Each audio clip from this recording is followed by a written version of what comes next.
Hello, everybody. It's Prosper once again.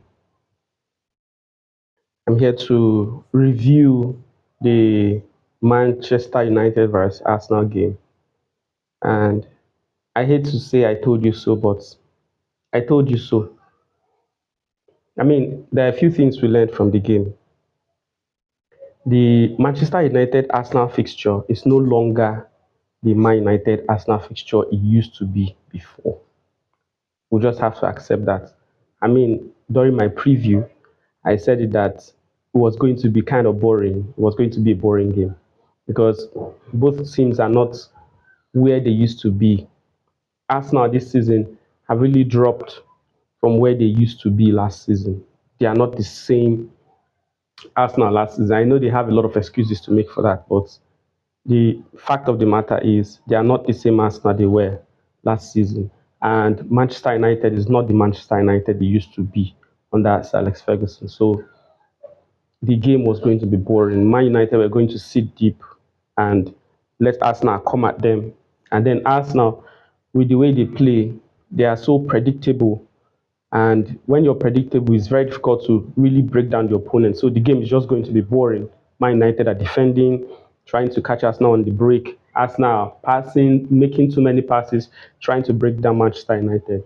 And that's just how it went. I called it, it was going to be a draw or a close Arsenal 2-1 win, but it looked more likely like Man United were going to win the game. Man United were the more likely team to win that match because they actually had more chances to win the game than Arsenal did. So, but at the end of the day, what are the points we want to pick? First of all, we've seen that Man United and Arsenal are not the same. That fixture is no longer a big fixture.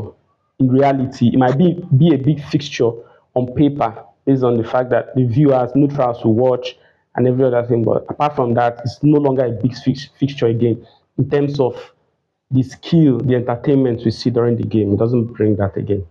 Then we can also see that Arsenal, they have a lot of work to do if they are going to challenge for the league next season. I think most times if you listen to Arsenal fans, they just say we need a striker, they need a striker to, and then they'll be fine. But I don't think that's necessarily true.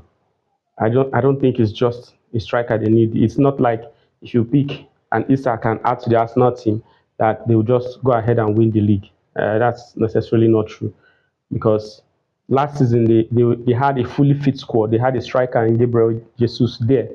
What did they do with the team? They didn't. They still fell short. So getting a striker now, I don't think it guarantees them winning the league next season. They might challenge because this season I don't think this is a title challenge. They've not challenged this season. They've just been contesting for the top four. This is not a title challenge. It's by any stretch of the imagination. I mean, going Liverpool going 15 points clear of you with 9 games to spare.